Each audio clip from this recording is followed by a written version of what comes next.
Hi there, it's Lukasz for the Tech Travel Geeks, and today we have another of my favorite types of videos, unboxing and review of an Android game controller. I actually got this one from our chief mobile opinionist Matteo for review, and I'm loving it so far, having played over 40 different games with it. But let's see what we have first. The controller we have here is the MOGA XP5-X Plus by PowerA. As soon as you look at the box, you can see the Xbox logos everywhere, and not without a reason.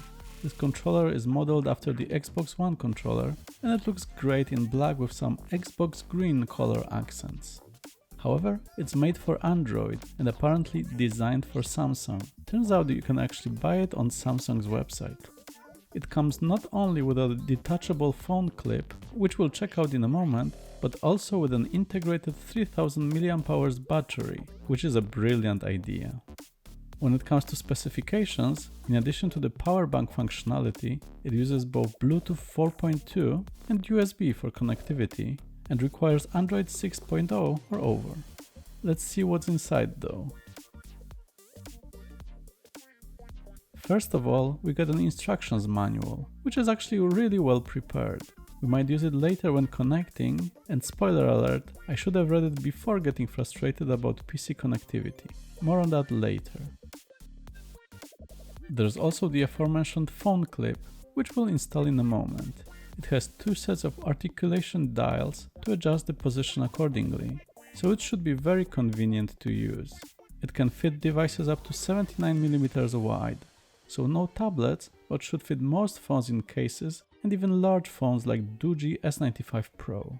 What's great is that the clip has small holes in the middle to make sure that you don't accidentally press any volume or power buttons on your phone. It can be really irritating if you accidentally press them while gaming, and it shouldn't be a problem here. Nice one. We'll check the controller in a moment, but let's see if there's anything else. There's actually a lot of cables here. We have a 2-meter micro USB to USB-A cable, which should be used to connect to a PC or an Xbox. There's another USB-A with a 2-in-1 micro USB and micro USB-C ending, which could be used to connect to both newer or older phones, and similarly with the USB-C to 2-in-1. Plenty of choice, great to see. And finally, the controller itself. It's actually quite chunky, weighing in at 219 grams compared to 203 on my wired Xbox controller, most likely because of the built-in power bank. It also feels in the hands as well as it looks. Very solid and quite premium for a device which you can get for under £35 on Amazon, link in the description below. It has plenty of buttons, 4 main ones, 2 shoulder buttons, 2 triggers, 2 advanced gaming buttons on the back, plus the Xbox power button, the view button, menu button, as well as the battery lever checker, the power bank on or off, the Bluetooth pairing button, and the program button on the bottom. That's quite a lot. Plus 2 buttons in the analog sticks, and those sticks feel really good and should take your Android gaming experience to another level, together with the D-pad below. Overall, a lot of choices for sure. On the back, as mentioned, we have 2 ports, micro USB to connect to your phone or computer, and the full-size USB to use as a phone charger. Just connect your phone using a standard USB to either USB-C or micro USB, depending on your phone, and press the power bank button on the bottom right, and the phone should start charging. I really love this idea, especially for traveling. Great stuff. Unfortunately, you can't use the same cable to play games on your phone, as the standard USB port doesn't take the data. You have to use the micro USB port for that instead. However, it's actually possible to charge the phone and be in the Bluetooth mode. You can play games while charging the phone. That's quite impressive, even if it's a bit of a workaround. But we're getting ahead of ourselves. Let's connect to the phone for the first time. To start with, place the clip on the back of the device and wrap it around the bottom, and just clip it into the clip slot at the bottom. We can then adjust the clip angles accordingly, but we'll do that in a moment. I'll be using the Poco M4 Pro 5G, which I'm currently reviewing as well. It fits into the clip without any problems. To connect to the phone, it's best to use the micro USB cable to USB-C or micro USB, depending on your phone. Using a cable is easier than Bluetooth, and the input lag should be lower, so I'd recommend that when possible. Make sure to have the toggle in the middle set to USB on the left. And that's it! You should now be able to control your phone with the controller. Let's test it out, shall we? And what's better than some old school platforming with Sonic 2? It works just great, plays really nice, and it's so much fun. The controllers are excellent for platformers. I actually played more than a dozen platformers on Android, and the vast majority of them worked brilliantly. I'd recommend Rayman Adventures, which is still a beautiful and fun game, and works great. I also had a lot of fun with Grim Valor, which is an action platformer with great graphics, lots of platforming, and really interesting sword fighting. It fully supported controllers without issues. Similarly with racing games, like my favorite Asphalt Extreme, which worked great and the pad felt great in the hands while playing it. Or something more serious like Real Racing 3, where you can control some Formula 1 cars among others, and it controls great. And obviously, what can be better than a few rounds of Street Fighter 4? The controls work great and you can choose between the analog and the D-pad, so if you want to practice some Hadoukens, you'll be very happy. As mentioned before, you can also connect via Bluetooth. Luckily, pairing works just fine. Just ensure that the toggle in the middle is moved to the right, enable Bluetooth on your phone, and press the grey Bluetooth button next to the USB ports. It detected the phone without issues and worked just fine. I didn't experience any lag during my testing. Something to note is that many Android games don't support any controllers.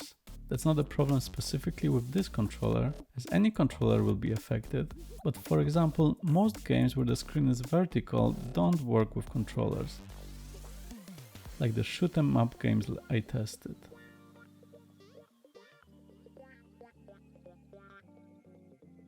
I was quite surprised that games by Electronic Arts I tried didn't have controller support. Neither FIFA nor Need for Speed No Limits could read any inputs from the controller. Two other major titles didn't work either. For Call of Duty Mobile, apparently you can get either the Xbox or PlayStation controller to work, but it wasn't recognized in my case, either wired or wireless, so no luck here. For Genshin Impact, I expected it to work, but apparently controller support is only implemented on iOS, but not on Android, so no lag there. In other games like Comic Zone or Contra Returns, only a couple of the buttons work, but others didn't, so you can either move or jump, but not both. Overall, out of 42 games I tried, 20 worked fine, 3 were unplayable with just some buttons working, and the other 19 didn't work at all. But native Android games aren't the only thing you can use this for. As we've seen advertised on the box, you can use this for cloud gaming on your phone as well. I used it with NVIDIA's GeForce Now streaming platform to experience the rise of the Tomb Raider, and I was really impressed. While the screen is a bit smaller than what you'd want for gaming, especially compared to my massive Samsung G9 monitor, it takes the gaming experience on a phone to a completely different level. I really wish companies would finally start porting more AAA titles to Android, as most phones have really good specs nowadays. The MOGA XP5-X Plus can also support other streaming services, including Google Stadia, but more importantly, Xbox's Project X Cloud. I haven't tested it myself, but in addition to being able to control games, it apparently adds the convenience of opening the xCloud app by pressing the Xbox button in the center, which sounds like a great idea. The third major thing you can use it for is to play some emulators on your phone. And as you'd expect, it works great, whether you want to play some old school SNES games like The Lion King, which happens to be a great but very difficult game, some N64 games like my favorite Snowboard Kids 2. Seriously, I have no idea why this fun game has been forgotten by everyone. or PSP games like Street Fighter Alpha 3, you're in for some fun. Finally, I went on to try the controller on my PC. Initially, I struggled, as most games didn't work at all, or just had a few buttons working, even though the controller was being recognized by the system. After a lot of frustration and testing, I googled the issue and it turned out that the controller has two modes, direct input or X input. The mode I was initially in didn't recognize any controls, so it turns out that you have to hold the start and select buttons for 3 seconds for it to change. After that, I retested all of the games and had no issues. I was able to play the games using the controller as expected. Well, the only exception for some reason was The Witcher 3. It didn't recognize the controls in either of the modes. Switching to my usual Xbox controller worked fine, so I have no idea why that is. Plus, the controller doesn't have force feedback, so we won't be able to feel the vibrations in games. I experienced it in the Dirt Rally 2.0, which was maybe a bit too aggressive with vibrations on the Xbox controller, but nothing happened on the MOGA XP5-X Plus. As such, this wouldn't be my first choice for a PC gaming controller. However, for Android, that's a very different story. I found it to be much more comfortable than other controllers I tested. Granted, it's much bigger, plus it's best to also carry the phone clip if you want the best experience. So for traveling, either long haul or just on your daily commute, it might be not as convenient as the iPega Red Bat, but the experience with the controller is significantly better. Plus, it's so much easier to pair than those pesky iPega controllers. Just use a cable or easily connect through Bluetooth without issues. Not to mention the additional benefit of having a power bank included. A brilliant idea. So that's it for this video. Please let us know if you'd be interested in more gaming or accessories videos, and we'll be happy to make more of those. If you haven't already, make sure to subscribe to the Tech Travel Geeks for more videos from us, and leave us a like if you enjoyed this one. But for now, thanks for watching.